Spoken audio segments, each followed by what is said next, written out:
target those to people who need it the most, but making clear he wants the Democrats to be on his side. Take a listen. This package gets money in the pockets. I don't believe the American people need it. We can't walk away from an additional $1,400 in direct checks we proposed because people need it. Frankly, they've been promised it. Maybe we can, I think we can better target the number. I'm okay with that. But we're going to start I'm not going to start my administration by breaking a promise here. I don't think the problem is that we're going to go too big to deal with this crisis. The problem is we're going to go too small. Yeah, and that last point, that point that he made about better targeting the stimulus checks could be important in the United States Senate, where some centrist Democrats, namely Joe Manchin of West Virginia, has raised concerns that it could be too wide. Too many people could be eligible for that. People who make perhaps $300,000 a year, families that do, that they could get those checks. Perhaps they can narrow those stimulus checks in the proposal and win over the support of critical senators like Joe Manchin. And also, John, he went on to say that Democrats have narrow majorities in the House and the Senate. He said, let's stick together. He also said that, each one of us face a tough, we've seen these tough midterm losses that happen in the first midterm of a new president. But he said we have small majorities. He said we're going to succeed or fail together. So pretty stark language there from the president to his party. John? Pretty smart language in the sense that Democratic discipline will be absolutely critical to the Biden agenda going forward. Mano, stay with us if you can. I want to bring into the conversation our chief political correspondent, Dana Bash, and Jackie Kucinich, the Washington bureau chief of the Daily Beast. And Dana, so the first meeting in the Oval Office was Republican senators. President Biden thought it was important to do that. But today, first you call into House Democrats, we have to stick together, let's do this, you have my back, I got yours. Then you bring the new Senate Majority Leader Chuck Schumer and the key Democratic chairmen and chairwomen to the Oval Office and say, let's go. Essentially, we will do this with all Democratic votes, and if Republicans come along in the end, great, but let's not wait. That's exactly right. Look, he made a down payment in the relationship that he promised he would have with Republicans in that Monday evening meeting. He didn't go in there saying, I'm going to, somehow find a compromise between 1.9 trillion and 600 billion. I mean, that was never on the table. But what we're seeing today is real negotiation. And it's real negotiation among and within the Democratic Party. That's how he needs to get this done. Because the margins are so narrow in the House, but especially the Senate. Manu mentioned Joe Manchin. He's talking about making some changes like targeting the stimulus checks, really focusing on those who need them.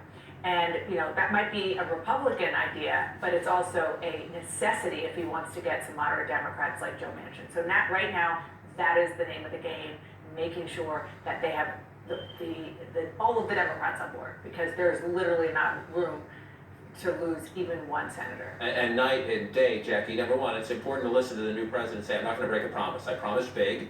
He did in the election. And Democrats also say, after Biden promised big and won the election, then they won both Georgia Senate races, when that was the big issue, right? Republicans saying, don't give Joe Biden a blank check, keep the Senate. So he believes he has the American people on his side here. But it's also just striking, he has now called into the Senate luncheon, called into House Democrats, brought Republicans to the White House and brought Democrats to the White House. We only saw congressional leaders meeting with President Trump when it was a crisis, when the train was about to go off the tracks and they had to have a meeting. This is a very different president. The Republicans during the Trump years often said it's better if the president stays out of the negotiations because he only messes them up. This is a new day. Well, that was a different president because you couldn't tell what Trump was going to do the next day. He might say one thing to one group of people and then end up tweeting something else. So it is, as you said, completely night and day. And while Joe Biden is meeting with all of these groups, he has really tried to assure Democrats that he's not going to give away the store. In that recording that Manu was talking about, he said specifically that the Republican bill is not in the cards. Because remember, during the campaign, during the presidential campaign, particularly during the primary, there was concern that Biden would perhaps work with Republicans in a way that would be detrimental to Democratic priorities. And so by this first push, by this first giant piece of legislation that he's helping to bring everyone together and shepherd through, it appears that he's trying to show them, no, we're gonna do it with or without Republicans. They can join if they want, but if not, we're going to plow ahead no matter what. And Manu, what does this do to the timetable? There had been this question if you're going to get into prolonged negotiations, the Republicans would take over. Today, the president making clear Democrats go full speed ahead in the House and the Senate. If Republicans come along in the end, maybe we'll make some changes to see if they will. Great, but move ahead. Plus, Chuck Schumer now is clearly the majority leader, and the Democrats, now that they have this organizing agreement in the Senate, get the committee chairmanships after this sort of 2-week only in Washington delay after the inauguration. So how much does that affect the timetable? Well, the timetable is by the end of the month or early March. So there's no harm for Joe Biden to have negotiations, talk with Republicans, see if it goes anywhere, because it's going to take time for the process to play out in the House and the Senate, because they're planning on using this budget process that essentially allows them to pass legislation without Republican support in the Senate. And there is a two-step process. The first step is happening this week. They're trying to pass a non-binding budget blueprint that will trigger their efforts to pass the legislation without Republican support. So that process takes a few weeks. So in the meantime, Biden's going to have these conversations. If they go anywhere near what he's talking about, $1.9 trillion, perhaps they'll think about something different. But John, at the moment, they're going forward without Republican support. It's going to probably get done by the end of this month or early next month. And then the question will be, can they keep the party united, particularly in the Senate, where they're going to need all 50 Democrats if no Republicans join them.